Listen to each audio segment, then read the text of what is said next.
Hello friends welcome to my study academy classes पिला माने आजिर class रे आमे एमआईएल ओडिया रो जो रही अछि बडपण कविताटी सेथिरो कोन ना एमसीक्यू आलोचना करबा पिला माने क विभाग रे जे एमसीक्यू रही अछि सेथिरो एमसीक्यू टी को आजि आमे आलोचना करबा। तो पिला माने आमे पूर्वरु कोन ना एथिरो एही चैप्टर रो लॉन्ग क्वेश्चन मध्ये आलोचना करि सारिचु। जे माने से वीडियो टी को देखि न प्लेलिस्ट को जाई देखि परिबो। तो वीडियो टी को डेरी न करी प्रथम क्वेश्चन टी कोन अछि देखिबा।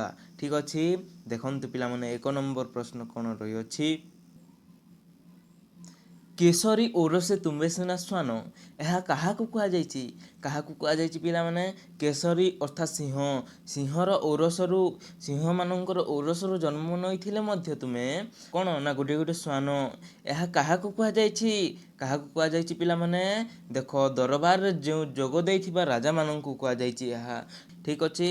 ନେକ୍ସଟ ଦେଖ କ'ଣ ଅଛି ବହ୍ନି ଶିଖା ପରି ଊର୍ଦ୍ଧ୍ୱଗାମୀ କିଏ ଥିଲେ ନା ଉତ୍କଳର ଗଜପତି ମାନେ ବହ୍ନି ଶିଖା ପରି ଊର୍ଦ୍ଧ୍ୱଗାମୀ ଥିଲେ। ଠିକ୍ ଅଛି ନେକ୍ସଟ ଦେଖ ପିଲାମାନେ କବିବର ରାଧାନାଥ ରାୟ ଦରବାରରେ ଯୋଗ ଦେଇଥିବା ରାଜାମାନଙ୍କର ପିତୃଗଣଙ୍କୁ ପରମ ଉଦାର ବୋଲି କାହିଁକି କହିଛନ୍ତି ପିଲାମାନେ ନା ସେମାନେ କ'ଣ କରୁଥିଲେ ନା ରାଜ୍ୟକୁ ଗୋଟିଏ ପରିବାର ମନେ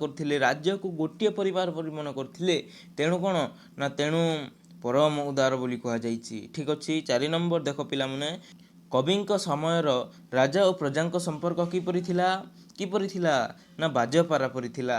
ଠିକ୍ ଅଛି ନେକ୍ସଟ ଦେଖ ଦରବାରୀ ରାଜାମାନେ ପ୍ରଜାମାନଙ୍କୁ କିପରି ଭୟଭୀତ କରାଉଥିଲେ କିପରି ପିଲାମାନେ ନା ବିଦେଶୀ ବନ୍ଧୁକ ଦେଖାଇ ପ୍ରଜାମାନଙ୍କୁ ଭୟଭୀତ କରାଉଥିଲେ।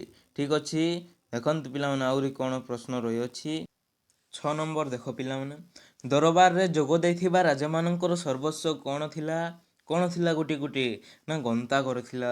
ସେଇ ଗନ୍ତାଘରରେ କ'ଣ କରୁଥିଲେ ନା ତାଙ୍କର ଧନ ସମ୍ପତ୍ତିକୁ ସଞ୍ଚୟ କରି ରହୁଥିଲେ ତାହାକୁ ଗନ୍ତାଘର ବୋଲି କୁହାଯାଇଛି। ଠିକ୍ ଅଛି ପିଲାମାନେ 7 ନମ୍ବର ଦେଖ ଦୁଃଖୀ ରଙ୍କୀଙ୍କୁ ଶୋଷଣ କରି ରାଜାମାନେ ବିଦେଶୀମାନଙ୍କୁ କ'ଣ ଖୁଆଉଥିଲେ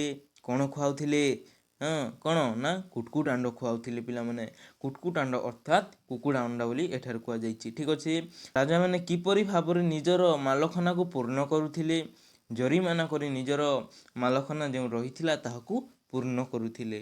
ଠିକ୍ ଅଛି 9 ନମ୍ବର ଦେଖ ଧନ ଅର୍ଜନର ସାଫଲ୍ୟତା କେଉଁଠାରେ ଥାଏ ଧନ ଅର୍ଜନର ସାଫଲ୍ୟତା ପିଲାମାନେ କେବଳ ସୁବ୍ୟୟରେ ହିଁ ରହିଥାଏ। 10 ନମ୍ବର ପ୍ରଶ୍ନ କ'ଣ ଅଛି ଦେଖ ବିଶ୍ୱବିଜୟୀ ଆଲେକଜାଣ୍ଡର ସମୁଦ୍ର କୂଳରେ ପହଞ୍ଚି କାହିଁକି କାନ୍ଦି ପକାଇଥିଲେ ନା ଜୟ କରିବାକୁ ରାଜ୍ୟ ନଥିବାରୁ ଆଉ ଜିଣିବାକୁ ରାଜ୍ୟ ନଥିଲା ତେଣୁ ସେ ବିଶ୍ୱବିଜୟୀ ଆଲେକଜାଣ୍ଡର ଯିଏକି ସମୁଦ୍ର କୂଳରେ ପହଞ୍ଚି ଅଶ୍ରୁସିକ୍ତ ଗଣ୍ଡ ହୋଇଥିଲେ ବା କାନ୍ଦି ପକାଇଥିଲେ। ଠିକ୍ ଅଛି 11 ନମ୍ବର ଦେଖ ପିଲାମାନେ ଆସିଥିଲି ଫେରିଗଲି ଶୂନ୍ୟ ହସ୍ତେ କାହାର ଉକ୍ତି ଥିଲା ଯିଏକି ବିଶ୍ୱବିଜୟୀ ଆଲେକଜାଣ୍ଡରଙ୍କର କ'ଣ ନା ଉକ୍ତି ଥିଲା। ଠିକ୍ ଅଛି ପିଲାମାନେ ନେକ୍ସଟ ପ୍ରଶ୍ନ କ'ଣ ଅଛି ଦେଖନ୍ତୁ ଭାଙ୍ଗିଲା ମାଠିଆରୁ ପାଣି ଯେପରି ବୋହିଯାଏ ମଣିଷର ଜୀବନରୁ କ'ଣ ସରିଯାଏ କ'ଣ ନା ଆୟୁ ଭାଙ୍ଗିଲା ମାଠିଆରୁ ଯେମିତି ଧୀରେ ଧୀରେ ପାଣି ସରିଯାଏ ସେହିପରି ମଣିଷର ଜୀବନରୁ ମଧ୍ୟ କ'ଣ ନା ଆୟୁ ଧୀରେ ଧୀରେ ସରିଯାଏ। ଠିକ୍ ଅଛି ମୃତ୍ୟୁ ବହୁ ଦୂରରେ ଅଛି ବୋଲି ଯିଏ ମନେ କରି ହସୁଥାଏ ତାର କି ଗତି ହୁଏ ଯିଏ ହସୁଥାଏ ମୃତ୍ୟୁ ଦୂରରେ ଅଛି କାଳ ଦୂରରେ ଅଛି ତାର ଉପହାସ କରୁଥାଏ କାଳ କ'ଣ କରେ ନା ସେହି ବ୍ୟକ୍ତିର ପଛପଟେ କ'ଣ କରେ ନା ହସି ମୃତ୍ୟୁ ତା ପଛରେ ହଠାତ୍ ହାବଡ଼ିଯାଏ ସେହି ମଣିଷଟି ଜାଣିପାରେ ନାହିଁ କେତେବେଳେ ମୃତ୍ୟୁଟି ଆସିଯାଏ।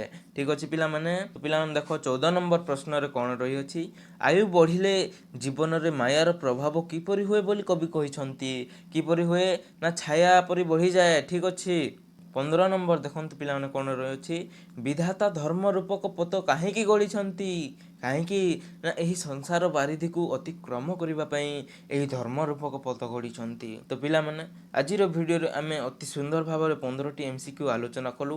ଆମେ ପରବର୍ତ୍ତୀ ଭିଡ଼ିଓରେ କ'ଣ କରିବା ନା ଯେଉଁ ରହିଅଛି 1 ନମ୍ବର ବିଶିଷ୍ଟ ପ୍ରଶ୍ନ ଖ ବିଭାଗରେ ତାହାକୁ ଆମେ ଆଲୋଚନା କରିବା। ତ ଆଜିର ଭିଡ଼ିଓଟି ଯଦି ଭଲ ଲାଗିଥାଏ ତାହେଲେ ଭିଡ଼ିଓଟିକୁ ଗୋଟେ ଲାଇକ୍ କରିଦେବ ଚ୍ୟାନେଲରେ ନୂଆ ଆସିଥିଲେ ଚ୍ୟାନେଲକୁ ସବସ୍କ୍ରାଇବ୍ କରି ନୋଟିଫିକେସନଟିକୁ ଅଲ୍ରେ ରଖିଦେବ ଯାହାଫଳରେ କ'ଣ ହେବ ନା ମୁଁ ଛାଡ଼ୁଥିବା ସମସ୍ତ ଭିଡ଼ିଓ ସର୍ବପ୍ରଥମେ ତୁମ ପାଖକୁ ପହଞ୍ଚି ପାରିବ। ଥ୍ୟାଙ୍କ ୟୁ ସୋ ମଚ୍ ବନ୍ଦେ ଉତ୍କଳ ଜନନୀ।